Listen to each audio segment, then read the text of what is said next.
Hello दोस्तों। मुझे उम्मीद है कि आप सभी अच्छे होंगे। दोस्तों, अब हम डिस्कशन करने वाले हैं निफ्टी 50 के बारे में। अगर आप थोड़ा सा ध्यान देंगे, आपको बैंक निफ्टी ने ट्रैप करने की कोशिश की थी प्रीवियस डे लो का ब्रेकडाउन देके। साथ के साथ आपको ट्रेडिंग डे लो का भी ब्रेकडाउन देखने को मिला था।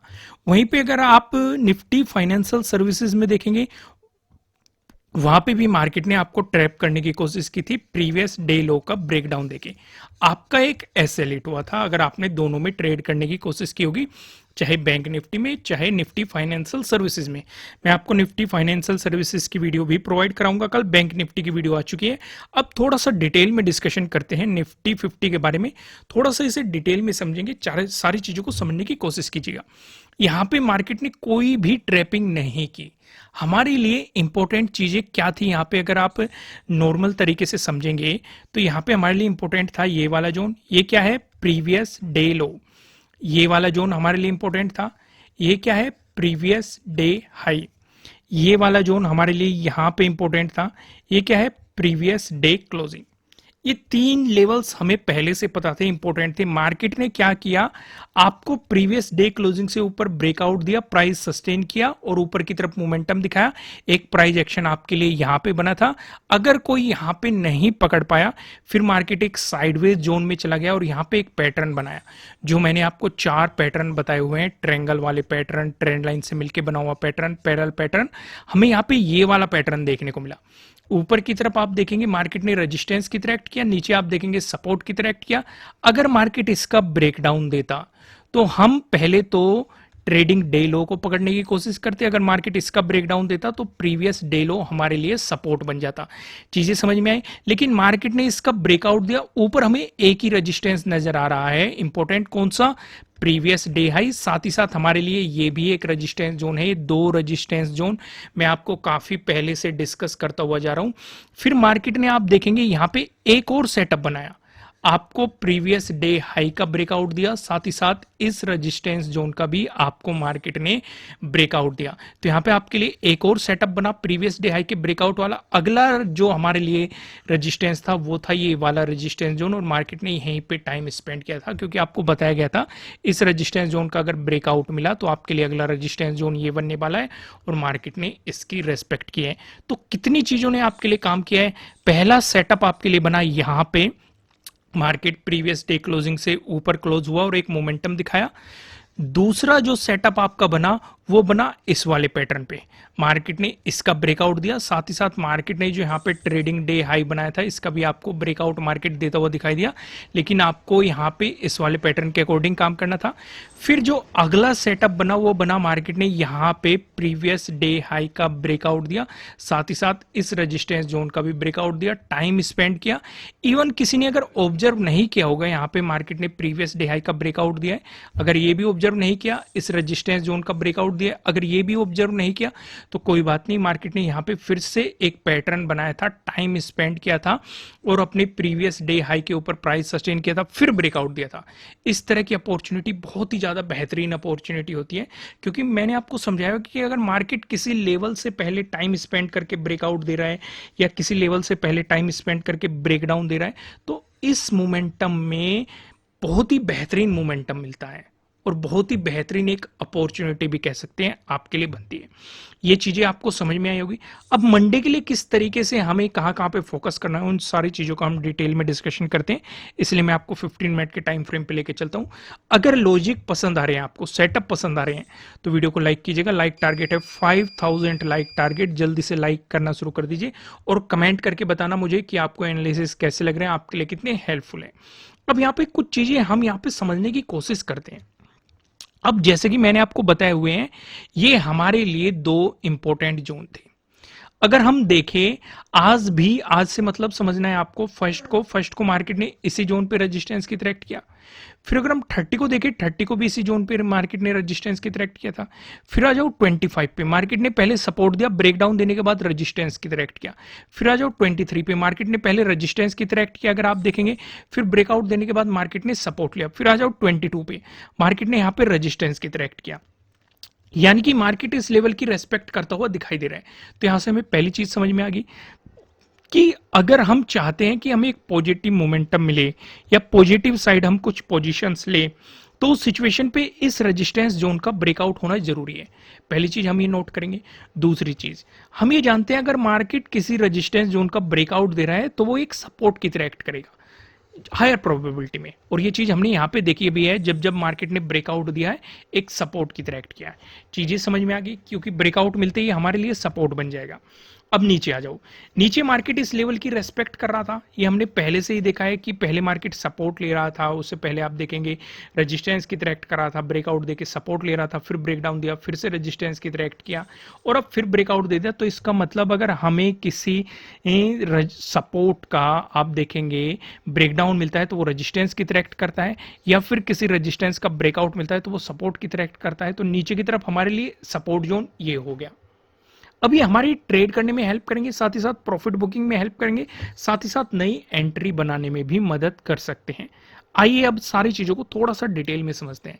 जल्दी से पहले इंपॉर्टेंट पॉइंट यहाँ पे मार्क करते हैं। हमारे लिए इंपॉर्टेंट पॉइंट हो गया ये क्या हो गया, प्रीवियस डे हाई, ये क्या हो गया हमारा प्रीवियस डे क्लोजिंग, और अगर लो की बात करें तो आपके लिए प्रीवियस डे लो हो गया यहाँ पे, ये क्या हो गया प्रीवियस डे लो। इतनी चीजें हमने मार्क कर ली।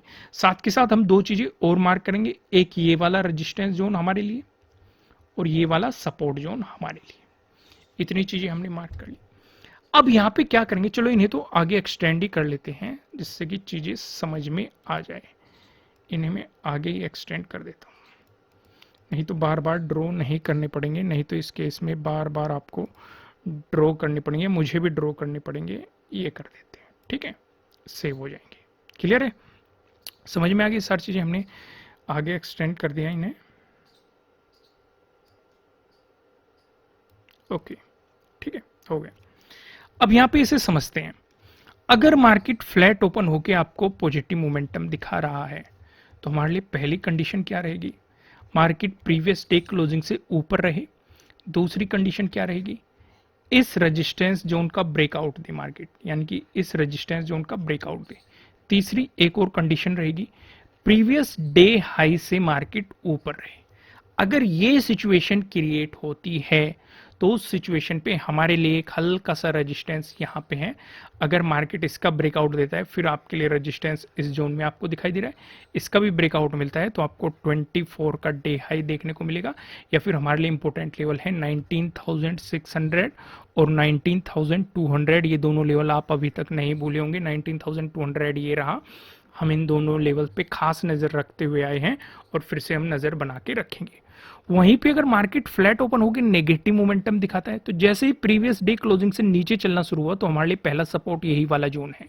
आप इसे ड्रॉ करके रखेंगे क्योंकि यहाँ पे बहुत सारे दिनों के डे हाई पड़े हुए हैं, इवन डे लो भी यहाँ पे पड़े हुए हैं। अगर मार्केट इसका ब्रेकडाउन देके चलता है तो आपके लिए जो सपोर्ट जोन क्रिएट होता है वो यहाँ पे क्रिएट होता है। अगर मार्केट ने इसका भी ब्रेकडाउन दिया तो आप देखेंगे ये वाला सपोर्ट जोन दिखाई दे रहा है। इसका भी आपको ब्रेकडाउन दिया तो आपको प्रीवियस डे लो देखने को मिलेगा, इसका भी ब्रेकडाउन दिया तो आपको 19,200 देखने को मिलेगा। ये चीजें समझ में आएगी। अब एक और सबसे ज्यादा इंपॉर्टेंट चीज, अगर मार्केट यहीं पे घूमता रहा, इस जोन में रेजिस्टेंस की तरह एक्ट करता रहा, इस जोन में सपोर्ट की तरह एक्ट करता रहा, तो आप ट्रेड नहीं करेंगे। इसका मतलब मार्केट साइडवेज जा चुका है, वो आपके प्रीमियम को खाता रहेगा, आपको कोई अपॉर्चुनिटी नहीं देगा। एग्जाम्पल के तौर पे आप 22 को देख सकते हैं, 23 को देख सकते हैं। 22 का आप ऑब्जर्वेशन करेंगे, मार्केट ने पहली ही कैंडल में जो मोमेंटम दिखाया, यहाँ पे ओपनिंग देके रेजिस्टेंस दे दिया और नीचे सपोर्ट ले लिया और फिर इसी जोन में घूमता रहा। कोई खास मोमेंटम नहीं आया, कोई प्रीमियम इंक्रीज नहीं हुए, इवन टाइम डिके के कारण कुछ ना कुछ लॉस ही आपको देखने को मिला, कोई खास अपॉर्चुनिटी आपको यहाँ पे देखने को नहीं मिली। वही सेम सिचुएशन, लगभग सेम सिचुएशन आप 23 को देख सकते हैं। हालांकि 23 को आपको कुछ अपॉर्चुनिटी मिल गई थी जब मार्केट यहाँ पे सपोर्ट ले रहा था, एक बेहतरीन सा प्राइस एक्शन बनाया था, ब्रेकआउट दिया था, तो इसने स्कैल्पिंग करने का भी मौका दे दिया था और एक अपॉर्चुनिटी भी दे दी थी। लेकिन 22 में वो कुछ भी देखने को नहीं मिली थी। तो इसलिए मैं आपको फिर से कह रहा हूं, अगर मार्केट आपको इसी जोन में देखने को मिला तो गलती से भी ट्रेड करने की कोशिश मत करना, शांति से बैठे रहने देना, या तो मार्केट को इस जोन से ऊपर निकलने देना, तब आप एक पॉजिटिव साइड पोजीशन बनाने की सोच सकते हैं प्रीवियस डे हाई के ब्रेकआउट के बाद, या फिर मार्केट को इसका ब्रेकडाउन देके नीचे निकलने की सोचना, तब आप नेगेटिव साइड कुछ पोजीशंस बनाने के बारे में सोच सकते हैं, डिपेंडिंग ऑन और भी जो अदर फैक्टर हैं उन पे नजर रखते हुए, वॉल्यूम कैसा आ रहा है, मोमेंटम कैसा हो रहा है, उन चीजों को ध्यान में रखते हुए। आइए अब एक और डिस्कशन करते हैं। अगर आपको गैप अप ओपनिंग देखने को मिली, दोस्तों अगर आपने अभी तक वीडियो को लाइक नहीं किया है लाइक कीजिएगा। अब यहाँ पे अगर गैप अप ओपनिंग देखने को मिलती है तो हम पूरा फोकस प्रीवियस डे हाई पे रखेंगे। अगर मार्केट इसी के आसपास गैप अप ओपनिंग देके ब्रेकआउट दे देता है तो इसका मतलब इस रेजिस्टेंस जोन का भी हमें ब्रेकआउट मिल चुका है, प्रीवियस डे क्लोजिंग से ऊपर ही है और प्रीवियस डे हाई का भी मार्केट ने ब्रेकआउट दे दिया है। तो इस सिचुएशन पे आपको पता है कि ऊपर की तरफ आपके लिए रेजिस्टेंस जोन कहाँ कहाँ पे प्रोबेबिलिटी है, कहाँ कहाँ पे बन सकते हैं। लेकिन अगर मार्केट यहाँ से रिवर्स होता है तो एक बात ध्यान रखना, जब तक मार्केट प्रीवियस डे क्लोजिंग से नीचे नहीं चलता तब तक नेगेटिव साइड पोजीशन बनाने के बारे में मत सोचना। और अगर पोजीशन बनाने के बारे में सोची तो पहला आपका सपोर्ट जोन यहाँ पे बनेगा, इसके ब्रेकडाउन के बाद ही आप यहाँ पे एक बड़ी अपॉर्चुनिटीज के बारे में सोच सकते हैं। नहीं तो आपको यहीं पे स्कैल्पिंग करेंगे तो ज्यादा बेहतर रहेगा, छोटे छोटे प्रॉफिट बुक करेंगे वो भी और ज्यादा बेहतर यहाँ पे होता हुआ दिखाई देगा। क्लियर हो गया। वहीं पे अगर मार्केट आपको गैप डाउन ओपनिंग देता है तो आप पूरा फोकस इस वाले सपोर्ट जोन पे रखेंगे, ये वाला जो सपोर्ट जोन है। अगर मार्केट इसी सपोर्ट जोन में आपको गैप डाउन ओपनिंग देता है और ब्रेकडाउन देके नीचे चलने लगा, बेहतर यह है यहाँ पे टाइम स्पेंड करके अगर ब्रेकडाउन दे दे तो वो और ज्यादा बेहतर है। अगर ब्रेकडाउन देके नीचे चला तो फॉलोअर कैंडल अगर फॉलो करती है तो आप अपॉर्चुनिटीज को पकड़ सकते हैं। नीचे की तरफ आपको पता है कि आपके लिए सपोर्ट जोन कहाँ कहाँ पे प्रोबेबिलिटी है। लेकिन अगर मार्केट यहाँ पे सपोर्ट लेके ऊपर चलने लगा तो आपके लिए पहला रेजिस्टेंस जोन ये रहेगा। फिर देखना जब तक मार्केट प्रीवियस डे हाई का ब्रेकआउट ना दे दे तब तक आपको इन अपॉर्चुनिटीज के बारे में नहीं सोचना है, लॉन्ग पोजीशन बनाने के बारे में नहीं सोचना है। दोस्तों वीडियो को लाइक कीजिएगा, कमेंट करके बताना एनालिसिस कैसे लग रहे हैं, नए हो सब्सक्राइब करना और बेल आइकन प्रेस करना। फिर मिलेंगे किसी नेक्स्ट वीडियो में किसी अच्छे कंटेंट के साथ। Thank you.